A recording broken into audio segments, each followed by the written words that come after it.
Hey, so there's something I realized lately, which is um, I seem to put a lot of stock in the idea of an afterlife, which I know is silly. Um, but it's like in my imagination, it's like total ease, total fun, and we get to tell all our stories and make sense out of them and make them into something fun and hang out and meet the spirits of my the highest version or whatever of my mom and dad and ancestors, and we just have a big fucking party. Um, And I was kind of examining that a little bit more closely today, and it was kind of like, okay, and then what? Because, oblivion waits anyway, right? Nothing lasts forever. So, and anyway, like the thought of the afterlife is obviously just a thought. Um, it's not here.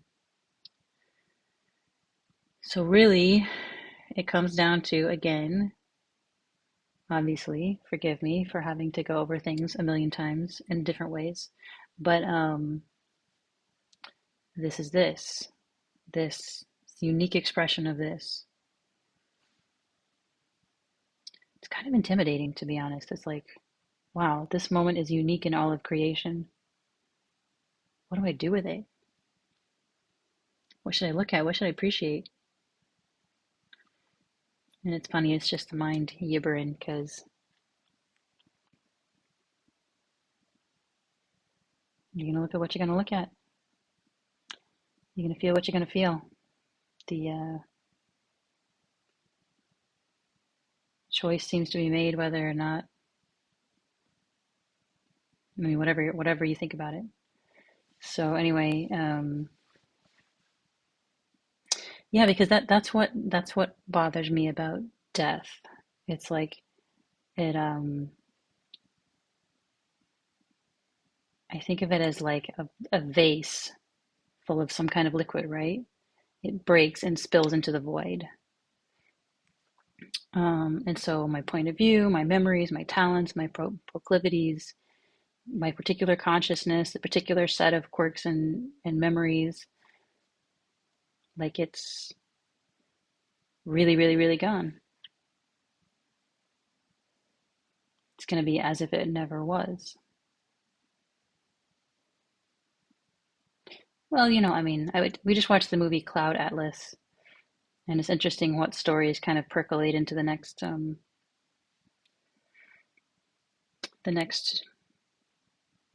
century. Certainly, not by not by any design. Just people just kind of make stuff up and then or write things down and then never know who's gonna come across them. But yeah, writing is never the person. Writing a moment is never the moment. Reading a story is never living the story. So in that sense, this particular constellation of who knows what traits, proclivities, etc., um, gone like it was never here, more or less. But I mean, the vast majority of people, it seems like that. Who knows? Like they said in Cloud Atlas, and like I said when I was like 8 years old, the ocean is made of drops. So shouldn't crap on drops. Um, but it's like, okay, every like there's new vases, there's new trees, there's new this, and then they die, and then there's new ones, and they die, and there's new ones, and it's like the powerful play goes on, right? And like, why would you want to stockpile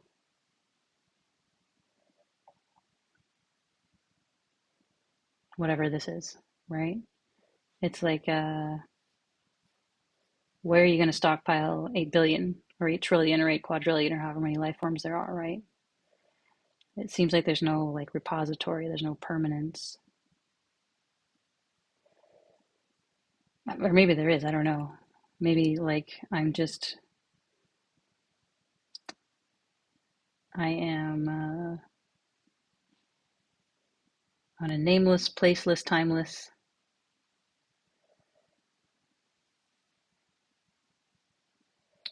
apparent journey within the repository, through the repository.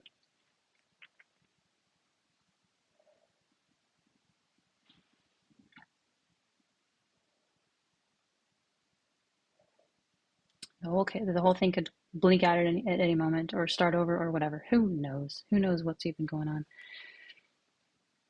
But anyway, point is, I'm living here and now. So all I can possibly know is here and now, and that's it, and that's hard because it's tantamount to admitting that all of this is going to go. All of this is already gone. Maybe all of this is here forever, but I don't know, but it's like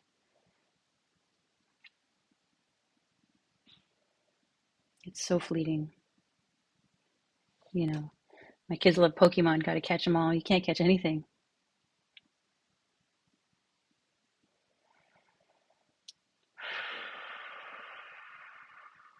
It does make things seem more precious, but it also makes the bottom kind of drop out of my stomach, which isn't necessarily a bad thing. You know, the stomach, a lot of tension is carried in the stomach. The bottom dropping out might be a good thing, but it is a kind of existential dread or terror. There is still a part of me that wants something permanent and satisfying, and the nature of existence as I know it appears to be transient and limited.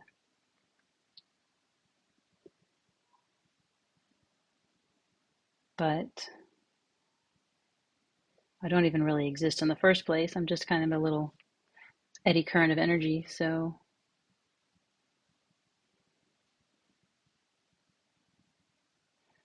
dependently originating with every other molecule in the universe.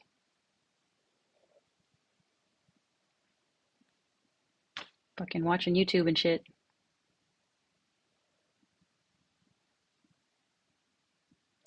Who can figure? But anyway, I did breath work tonight, and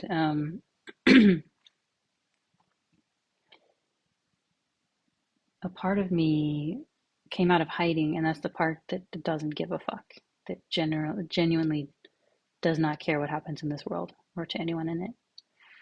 And that's a part that I deeply suppressed because it just seemed wrong. But actually, there's a lot of freedom there. And it doesn't mean I don't have compassion, and it doesn't mean I'm not going to be kind to whoever's in front of me. But the point is, I spent my entire life with an ache in my gut and my chest for all the things that have gone wrong and all the things that could possibly go wrong and all the things I have no control over and all the things I might have some control over. And it's like, it's exhausting carrying around all that care all the time. And when I was a kid, I remember there was a sense of like, well, I don't really care if my parents divorce.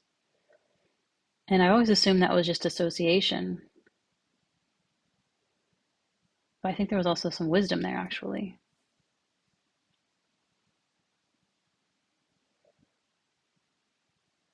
You know, I don't care if my mom pulls me out of the school that I like and throws me into the unknown. I don't care. It happens. Can't do anything.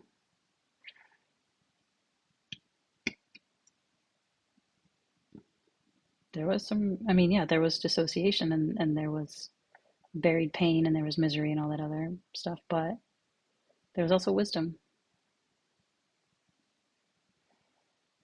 I can't do anything about this. I might as well not fight it. And I think maybe part of me conflates,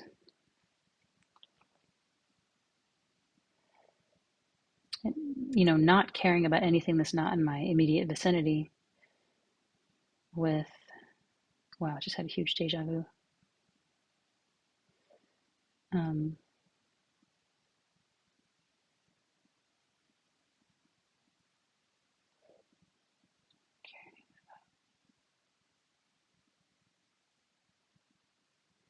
with being dissociated, with being incapable of,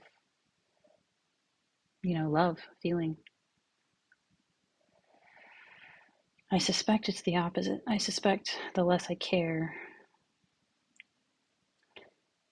and by care, I mean the less tied I am to any particular outcome,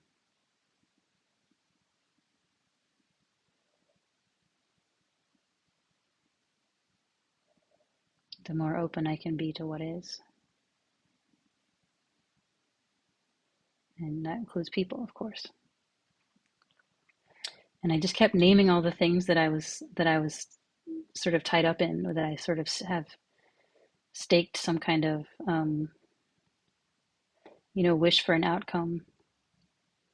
I went through all those things like, okay, that one, don't care about that.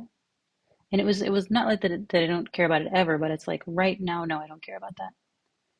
Right now, do I care about if my novel's ever finished? No, I don't care. Right now, do I care if I start eating healthier? Nah, not right now. I mean, that'll happen when it happens or it won't. But right now, I'm doing breathing exercises. I can't do anything about that. No, I don't care. Um, just go down the list. Like, what about if I'm I die and my kids have to um, grow up without a mother, right? Right here, right now. I'm not dead, and I don't care because it's not happening. Like, why do I need to waste energy and feel pain for something that's not here? It doesn't make sense.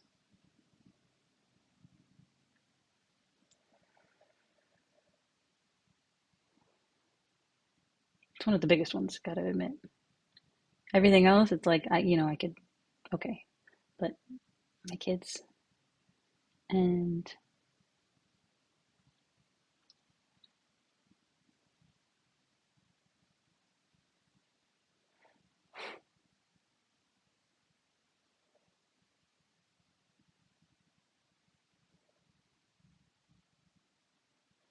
I wonder how much of even that is tied into control. Like, not to control the kids, but to control the outcome of how they're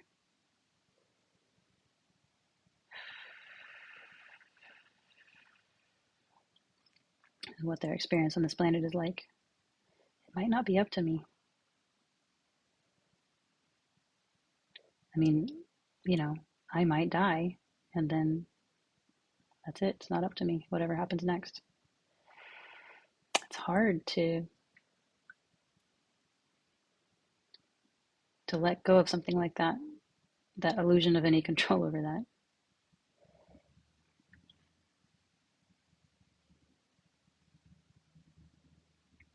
But I'm sick of carrying this heartache around all the time, of what might happen, of what's happening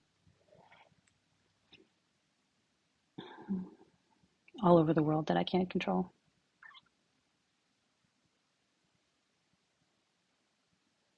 It's just heaviness here and now for me. There's no benefit.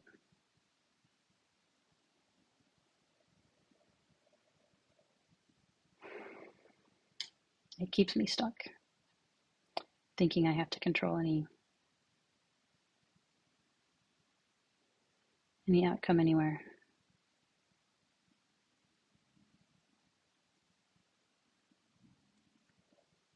Whatever, I don't care. I guess here and now, I don't. And even just a little break from it, I can feel the pain of even letting go of it for a moment, because I think it understands that, like, if it's let go for a moment, it might be let go for longer. That might just be the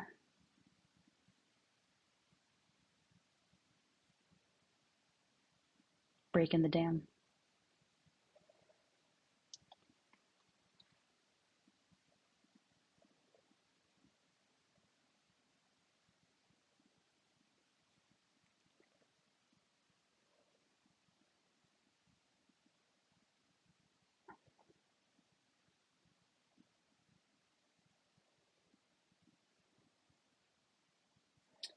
really not care about anything, to really not be invested in anything in this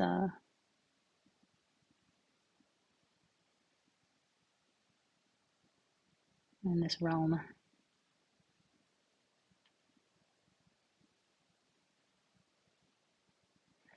Doesn't mean you won't work for it, but you do the work understanding you have no control over the outcome.